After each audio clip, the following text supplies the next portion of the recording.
Hello everyone, welcome to Education World. This is Navjot and today's topic is accounting terms. We will continue with the topic where we have left. आज हम start करेंगे capital versus drawing से. Capital क्या है? The value of cash, goods और assets bought in the business by owner is known as capital. Owner business setup करता है और वो कुछ भी चीज लेकर आ रहा है तो हमारे बिजनेस के लिए वो कैपिटल है. चाहे वो कैश लेकर आ रहा है या वो गुड्स कुछ लेकर आ रहा है या कुछ एसेट्स जैसे लैंड, बिल्डिंग उसने बाय की है, उसकी ओनरशिप है, तो वो ऑनर की क्या है? Capital. Capital shows the investment made by honour. अब उसे हम इन्वेस्टमेंट का भी नाम देंगे. That is a concept of economics also. Investment क्या है? जो भी बिजनेस हम स्टार्ट कर रहे हैं उसके लिए जो फंड्स हम दे रहे हैं, इधर कैश है, गुड्स है, एसेट है, वो इन्वेस्टमेंट है ऑनर की. उसे हम क्या बोलेंगे? Capital in accounting term. Capital means excess of business assets over liabilities. अब जैसे हमने लास्ट एसेट एंड लायबिलिटी का डिफरेंस देखा था जिसमें हमारा डिफरेंस निकल के आता है शेयर होल्डर्स इक्विटी, वो हमारी कैपिटल है. Means asset is sum total of liabilities plus owners capital. जो भी बिजनेस ऑर्गेनाइजेशन है उसमें जो कैपिटल आई जिससे वो बिजनेस स्टार्ट हुआ, प्लस जो हमारी देनदारियां हैं. बिकॉज बिजनेस को कैपिटल भी तो पे बैक करना है. कोई भी पर्सन तब तक ही किसी चीज को स्टार्ट करेगा जब उसे पता कि फ्यूचर उसको बेनिफिट मिलेगा. अगर ओनर ने कुछ कैश प्रोवाइड किया है बिजनेस को, कोई गुड्स या कोई एसेट प्रोवाइड की है, तो उसका एक मोटिव है, he wants to earn something from that. तो क्या अर्न करेगा वो अगर आप उसे पे बैक नहीं करोगे? इसीलिए वो कैपिटल भी कंपनी के लिए एक लायबिलिटी है. Capital is equals to total assets minus total liabilities. ये एक्सटर्नल हमारी कैपिटल निकल आती है. या नेट एसेट्स हम लेते हैं total asset minus total liabilities. अब एक्सटर्नल वर्ड यूज कर रहे हैं हम, we are not taking into consideration owner's capital. या नेटवर्थ भी इसे बोल देते हैं, total asset minus total liabilities. Means net worth बोलो, नेट एसेट्स बोलो, कैपिटल बोलो, one and same thing. Formula वही रहेगा, एसेट में से लायबिलिटीज लेस कर दोगे तो. We have another topic that is drawing. Capital है जो ओनर कुछ बिजनेस में लेकर आ रहा है, वेदर कैश, गुड्स, एसेट्स. लेकिन ड्राइंग उससे उल्टा. अगर वो कुछ विड्रॉ करवा रहा है बिजनेस से, कुछ कैश निकलवा लिया अपने लिए उसने, अपने पर्सनल यूज के लिए, बिजनेस यूज के लिए नहीं. बिजनेस यूज के लिए वो उसे हम एक्सपेंसेस या एक्सपेंडिचर में डालेंगे. लेकिन अगर वो पर्सनल यूज के लिए निकाल रहा है कैश, कुछ गुड्स विड्रॉ कर रहा है, अपने लिए बाय कर रहा है या अपने किसी रिलेटिव को देने के लिए बाय कर रहा है, एसेट्स है कोई, वो विड्रॉ कर रहा है, अपने लिए यूज कर रहा है, तो these are known as drawings. Drawings means निकाल रहा है कैपिटल. इससे क्या होगी? ड्राइंग्स के साथ कैपिटल हमारी क्या होगी? रिड्यूस होगी. अगर 1 लाख वो लेकर आया था प्लस 20,000 की उसने गुड्स थी तो 1,20,000 की हमारी कैपिटल थी. लेकिन ड्राइंग्स क्या है? 1,20,000 में से अगर उसने 10,000 की गुड्स निकाल ली अपने यूज के लिए तो उसे क्या बोलेंगे? ड्राइंग्स. अब 10,000 माइनस कर दोगे तो हमारी कैपिटल कितनी बची? 1,10,000. What is revenue? Revenue is the amount that business earns. Business कोई भी चीज अर्न कर रहा है, अमाउंट अर्न कर रहा है. कैसे? बाय सेलिंग इट्स प्रोडक्ट और by providing services to the customers. Customer को कोई सर्विस प्रोवाइड कर दी अगर सर्विस ऑर्गेनाइजेशन है. अगर मैन्युफैक्चरिंग कंसर्न या ट्रेडिंग कंसर्न है, वो गुड्स एंड गुड्स सेल कर रहा है, सर्विस कंसर्न दे रहा है, तो उस केस में जो भी उससे पैसा अर्न होगा it will be known as sales revenue. Fees, commission, interest, dividend, royalty received, rent received, ये सभी बिजनेस के लिए रेवेन्यू है. रेवेन्यू होती है शॉर्ट टर्म. इसमें 2 पार्ट्स फर्दर डिवाइड होंगे, विल डिस्कस लेटर ऑन. अब रेवेन्यू रिकॉग्नाइज कैसे होगी? व्हेन गुड्स और services are sold to customer for cash. जब हम गुड्स एंड सर्विसेज कस्टमर को दे रहे हैं फॉर कैश तो वो क्या है? हमारी रेवेन्यू. क्रेडिट सेल्स के केस में क्या होता है? In credit sales the amount is yet to be received, revenue is recognised. हम अकाउंट्स में देख लेते हैं कि आज हमने कोई गुड्स एंड सर्विसेज सेल कर दी, कैश आ गया, वो हमारी एसेट बन गई, कैश में चला गया, करंट एसेट. लेकिन अब ड्यू है अमाउंट रिसीव होने वाली, because we have credit sales. तो क्रेडिट सेल्स के केस में क्या बनेंगे? हमारे डेटर्स बन गए, रिसीवेबल बन गए हमारे, वो हमें आने वाले टाइम पे करेंगे. वो डेटर भी हमारी एक एसेट बन गई, उसे हम डेटर साइड में रिकॉर्ड कर लेंगे. तो रेवेन्यू हम रिकॉग्नाइज कर लेते हैं कि इतनी सेल हुई हमारी, चाहे वो कैश है चाहे वो क्रेडिट है, दोनों को टोटल लेकर। अब इंटरेस्ट, डिस्काउंट, रॉयल्टी या rent, commission when they are due or accrued. Loan दिया किसी को, उसके ऊपर इंटरेस्ट आने वाला है, बैंक डिपॉजिट किए उसके ऊपर इंटरेस्ट आने वाला है, वी नो 6 मंथ के बाद इंटरेस्ट ड्यू हो गया, अब वो मिलेगा कब, फर्स्ट, सेकंड, थर्ड, फोर्थ, जब भी मिलेगा, ड्यू हो गया 6 मंथ का, तो उसी टाइम पे we will record it into our books, तो रेवेन्यू रिकॉग्नाइज कर दी जाएगी। Expenses and expenditure, journal term में हम डिक्शनरी में यही बोल देते हैं, डिक्शनरी मीनिंग में खर्चा, लेकिन we have difference between expenditure and expenses in accounting language. अब एक्सपेंडिचर क्या है? It is the amount of resources consumed for any benefit और सर्विस। कोई भी रिसोर्स हमने कंज्यूम की है, resources are consumed when amount spent और पेड और when liabilities created. Machinery purchase की कैश के अगेंस्ट, कैश यूज कर लिया आपने, चाहे कि एक एसेट बन गई, वो एक्सपेंडिचर बन गया। सैलरी पे कर दी, कोई पर्सन था, कोई हमारा एम्प्लॉय था, एम्प्लॉयर ने उसकी सर्विसेज एक मंथ ली और नेक्स्ट मंथ उसे सैलरी पे कर दी सेम मंथ की, this is known as expenditure. Wages pay किए, एक्सपेंडिचर। फर्नीचर परचेज किया, एक्सपेंडिचर, मीन्स कि चाहे वो एसेट है बाय कर रहे हैं वो भी एक्सपेंडिचर है, या डे टू डे रूटीन के कोई खर्चे कर रहे हैं, रेगुलर मंथली वेजेस या सैलरी पे कर रहे हैं, डेली वेजेस को पे कर रहे हैं, तो वो भी हमारा एक्सपेंडिचर है, वाइड टर्म। अब एक्सपेंसेस क्या है? These are the costs incurred by business in process of earning revenue. अब रेवेन्यू जो है अर्न करने के लिए बिजनेस कोई भी काम कर रहा है वो एक्सपेंसेस में आएगा। एक्सपेंडिचर लॉन्ग टर्म भी हो सकता है, मीन्स मशीनरी परचेज की वो 5 या 6 ईयर्स चलेगी तो this is known as expenditure. लेकिन आज कुछ खर्चा किया जिसका बेनिफिट अभी अक्रू होगा विद इन 1 ईयर, तो एक्सपेंसेस बन गए। If the benefit of expenses is available to the business for more than 1 year तो वो प्रीपेड एक्सपेंसेस बन जाएंगे। अब डेप्रिसिएशन है हमारी, वो हमारा एक तरह से खर्चा है, we are not paying anything, लेकिन क्या हो रहा है, हमारी मशीनरी की वैल्यू तो डाउन जा रही है, सो ये हमारा क्या है, एक्सपेंसेस है। रेंट कोई पे किया, सैलरी, वेजेस, इंटरेस्ट, वो कौन सा खर्चा है हमारा, एक्सपेंसेस है, जिससे बेनिफिट क्या है विद इन 1 ईयर ही चल रहा है। लेकिन एक्सपेंडिचर लॉन्ग टर्म, ये वाइडर टर्म है, एक्सपेंसेस नैरो टर्म है। डे टू डे ऑपरेशंस के लिए हम जो खर्चा कर रहे हैं बिजनेस में वो क्या है, हमारा एक्सपेंसेस है। अगर आने वाले टाइम पे हमारी इनकम भी जनरेशन होती है उस एक्सपेंडिचर से तो उसे एक्सपेंडिचर बोलेंगे, एक्सपेंसेस नहीं बोलेंगे। Income, we have revenue income and capital income. Revenue को भी हम इनकम बोल देते हैं एंड इनकम को भी सेम चीज कि हमारी आमदन है, बट डिफरेंस है अकाउंटिंग टर्म में। Income is the increase in net worth of organization either from business activity और other activities. It is a comprehensive term which includes profit also, which occurs on sale of goods and services as well as on sale of business assets. आज हमने हमारी कोई manufacturing concern है या trading concern है। Manufacturing concern goods and services produce करती है, manufacture करती है गुड्स को। ट्रेडिंग कंसर्न क्या है, बनी बनाई चीज बाहर से ले लेगी या कुछ प्रोसेसिंग उसके ऊपर करके सेल करेगी, गुड्स को प्रोवाइड करेगी आगे। तो चाहे वो ट्रेडिंग कंसर्न है या मैन्युफैक्चरिंग कंसर्न है, अगर वो गुड्स एंड सर्विसेज सेल कर रही है या कुछ अपनी बिजनेस की एसेट कोई सेल कर रही है, फॉर एनी रीजन उसे रिप्लेस करना है, आउटडेटेड हो गई है या ब्रेकडाउन मशीनरी की हो गई है, उसके लिए न्यू बाय करनी है, उसे सेल किया, उसके ऊपर जो भी हमें बेनिफिट हो रहा है वो क्या होगी, हमारी income. Income wide term, revenue narrow term. Revenue किससे लिंक है, विद इन 1 ईयर जो हमें बेनिफिट हो रहा है। Income received from day to day transaction of the business is known as revenue income. जैसे हम सेल कर रहे हैं गुड्स की, उसके ऊपर कोई प्रॉफिट अर्न हुआ, वो हमारी क्या है, रेवेन्यू इनकम।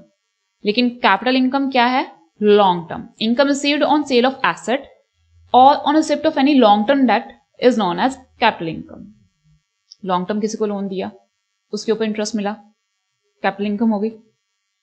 कोई एसेट सेल की, 10,000 की एसेट थी, 15,000 में सेल कर दी, 5,000 का क्या हुआ, capital income, profit. In accounting, income is positive change in the wealth of firm over a period of time. Business की नेटवर्थ या वेल्थ में कोई पॉजिटिव चेंज आता तो वो इनकम है, अगर नेगेटिव होगा तो वो लॉस में चला जाएगा। लॉस एंड गेन, अभी मैंने लॉस की बात की. So what is loss? When there is excess of revenue expenses over revenue income. Day to day transaction करने के लिए बिजनेस की रेगुलर मैन्युफैक्चरिंग चलती रहे, ऑपरेशंस चलते रहे, उसके लिए हम कुछ खर्चा करते हैं. These are revenue expenses. अब उनसे खर्चा करने के बाद इनकम कम हो रही है, तो क्या? खर्चा ज्यादा, इनकम कम, लेकिन है वो करंट ईयर के लिए, तो वो लॉस हो गया. Any amount lost without getting any benefit is known as loss. For example, loss due to fire is a loss. Company production चल रही थी, ब्रेकडाउन ऑफ मशीनरी हो गई, आग लग गई, उससे क्या हुआ? जो गुड्स बनी बनाई थी वो क्या हो गई? डैमेज. तो उसके ऊपर जो लॉस है उसे हम लॉस हेड में रखेंगे. It results in decrease in owners capital और net worth over a period of 1 year is known as loss. एक साल में हमारी नेटवर्थ कम हो गई. नेटवर्थ का फॉर्मूला अभी हमने पढ़ रखा है. नेटवर्थ कम हुई, लॉस. ऑनर की कैपिटल कम हुई, ड्राइंग्स की बात नहीं कर रहे हम.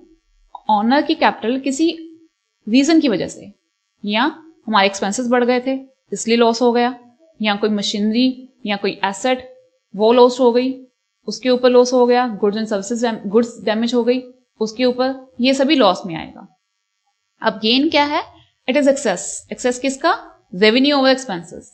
जो रेवेन्यू इनकम ज्यादा हो गई, इनकम ज्यादा है, रेवेन्यू एक्सपेंसेस कम है, we will call it as gain during accounting year. Result in increase in owner capital. Gain से क्या होगा? कैपिटल इंक्रीज होगी, नेटवर्थ इंक्रीज होगी, और विद इन 1 year जो हमारी नेटवर्थ थी नेक्स्ट ईयर इंक्रीज हो गई, उसे हम गेन बोलेंगे. अब purchases, goods that are bought by concern to be converted into sale within 1 year. Purchases and asset के परचेज में डिफरेंस है. अगर कोई कंपनी, कोई भी कंसर्न गुड्स बाय कर रही है सो दैट उसे सेल कर सके, these are known as purchases. For example, manufacturing concern की बात करते हैं, वो क्या करती है? रॉ मटेरियल बाय करेगी, उसको प्रोसेस करेगी, फिनिश गुड बनाएगी, सेल कर देगी, तो वो परचेजेस अब किसका हो गया? रॉ मटेरियल का परचेज हो गया. How in trading concern, purchase are made for resale with और विदाउट प्रोसेसिंग. ट्रेडिंग कंसर्न क्या करेगा? बाहर से चीज ली, इधर प्रोसेस करके उसे बेटर बना के बेच दिया, या उसे एज सच ही बेच दिया ऑन कमीशन, तो क्या हो गया हमारा? Purchases. The item in which trader is trading are known as goods. Trader किसी चीज में, ट्रेडिंग कंसर्न जिस चीज में वो ट्रेड कर रहा है, एक्सचेंज कर रहा है, बाय सेल कर रहा है, तो वो गुड्स होगी. Goods received by trader for cash और no credit on credit are known as purchases. Goods अगर कैश पे बाय की, सेल की, बाय की, या क्रेडिट पे की. जब बाय कर रहे हैं कैश या क्रेडिट पे, वो परचेजेस हो जाएंगे. सेल कर रहे हैं कैश या क्रेडिट पे, वो सेल्स आ जाएगी. Goods given by trader for cash और on credit to the customer are known as sale. Cash हो या क्रेडिट हो, बेच दी चीज हमने, वो हमारी सेल है. सेल होगी विद इन 1 year, उस चीज में हम डील कर रहे हैं. इन्वेंट्री और स्टॉक. अब स्टॉक और गुड्स क्या डिफरेंस है दोनों में? They are one and same. The unsold goods remaining at the end of accounting period is known as stock of goods. अब हम बैलेंस शीट में क्लोजिंग स्टॉक शो करते हैं कि हमारे पास बच गया जो स्टॉक, जो सेल नहीं हो पाया. परचेज कर लिया हमने, या उसे कन्वर्ट भी कर लिया, फिनिश गुड भी बना ली, but we have left with these goods, तो वो क्लोजिंग स्टॉक आएगा हमारा. अब इसको 3 पार्ट्स में भी शो कर सकते हैं. रॉ मटेरियल का अलग से स्टॉक आएगा, वर्क इन प्रोग्रेस मीन्स कि अभी पूरी फिनिश नहीं हुई, कुछ काम उसके ऊपर हो गया, कुछ नहीं हुआ, and stock of finish goods. 3 type of stock हम शो करेंगे, इसको हम इन्वेंट्री बोलते हैं. These are current assets. Stock is known as closing stock which becomes opening stock in the next year.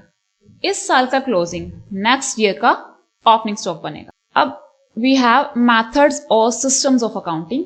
एक था हमारा कन्वेंशनल सिस्टम, अब मॉडर्न सिस्टम है double entry. Conventional system we use to से बही खाता. बही खाता मीन्स खाता बही जर्नली वी यूज टू से, जिसमें क्या करते थे? वी हैड अ बुक जिसमें हम सभी ट्रांजैक्शन रिकॉर्ड करते थे. हाँ, कई जगह पे we have dual entry system also, जिसमें हम एक ही बुक में डेबिट एंड क्रेडिट दोनों शो कर देते हैं कि क्या हमारा आया, क्या हमारा गया. This book keeping system which was use in ancient times is still present. This is similar to double entry system, but it is structurally different from double entry system. And this system, one book, Rojmar. which satisfy the requirement of cash book, journal and other books is used and known as खाता बही, जिसमें क्या करते थे, एक ही register में जो cash वाली चीजें वो भी रिकॉर्ड कर ली, क्रेडिट सेल्स भी रिकॉर्ड कर ली, क्रेडिट परचेज भी रिकॉर्ड कर ली, हर चीज एक ही जगह पे रिकॉर्ड कर रहे थे। तो ये कंफ्यूजिंग सिस्टम था। अब we have dual entry system, जिसमें क्या है, वी हैव ईच ट्रांजैक्शन लेकिन डबल इफेक्ट्स, एक एंट्री नहीं होगी उसकी, दोनों साइड पे एंट्री होगी। As name suggests, in bookkeeping each transaction is given double effects. एक होगा डेबिट, एक होगा credit. The amount debited is equal to amount credited, which in this method it is used across the globe. इसको scientific method बोलते हैं, because एक चीज के दो इफेक्ट्स हैं। Whenever we go for sale, तो एक्सचेंज तो दो बंदों में हो रहा है या दो फर्म्स में या ऑर्गेनाइजेशन में हो रहा है, और दो ही इफेक्ट हो रहे हैं उसके। अगर हमने सेल की है गुड्स की कैश या क्रेडिट के लिए, इधर कैश आ रहा है और गुड्स जा रही है, दो चीजें। अगर कैश सेल है, क्रेडिट सेल है, तो कैश नहीं आया लेकिन वो हमारे क्या बन गए, डेटर्स बन गए अकाउंट हमारी एसेट साइड में, और गुड्स हमारी सेल हो गई। दो इफेक्ट हो गए, एक आ रहा है एक जा रहा है। So this is known as double entry system. हर अकाउंटिंग ट्रांजैक्शन के लिए दो ही हमारे क्या होंगे, रिकॉर्डिंग इफेक्ट होंगे। अब ये रिकॉर्ड कैसे करेंगे? We have 3 types of accounts. Conventional accounting system में we have 3 accounts, personal, real and nominal. Total जितने भी अकाउंट्स हैं उन्हें 3 पार्ट्स में डिवाइड कर दिया, कैटेगराइज कर दिया, उसके कुछ रूल बना दिए कि डेबिट कैसे करेंगे, क्रेडिट कैसे करेंगे। अगर पर्सनल अकाउंट है, पर्सनल मीन्स जिसमें कोई इंडिविजुअल पर्सन, कोई फर्म, कोई ऑर्गेनाइजेशन इन्वॉल्व है, तो उस केस में डेबिट साइड क्या आएगा, डेबिट द रिसीवर, जो रिसीव कर रहा है वो डेबिट हो जाएगा, और क्रेडिट द गिवर, और जो दे रहा है वो क्रेडिट हो जाएगा। अब एग्जाम्पल ले लेते हैं, गुड्स सोल्ड ऑन क्रेडिट। तो गुड्स किसको मिलेगी, से एक्स ने गुड्स सेल की वाई को, who is receiver, Y, debit the receiver. Sale किसने कर दी, एक्स ने, लेकिन एक्स के लिए वो है गुड्स, तो गुड्स अकाउंट हमारा credit. Then we have real account. Real account में हम क्या लेते हैं, assets and liabilities. Debit what comes in, credit what goes out.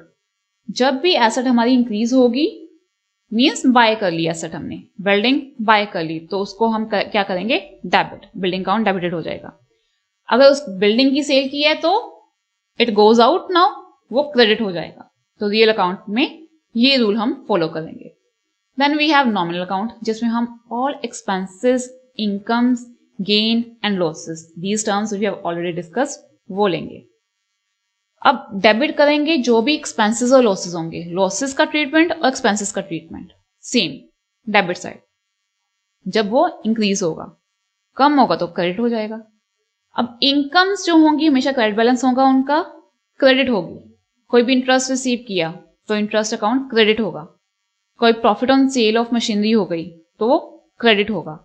तो नॉमिनल अकाउंट में हम एक्सपेंसेस और इनकम, वो प्रॉफिट और गेन वो लेंगे, लेकिन expenses as well as losses ये क्या होंगे, हमेशा डेबिट होंगे, और जो इनकम्स एंड जो गेन्स होंगे वो क्या होंगे, हमेशा क्रेडिट होंगे। But this is the basic categorization of accounts. Now we have another modern categorization of accounts that we will discuss in other lecture. I hope so this is clear to all of you.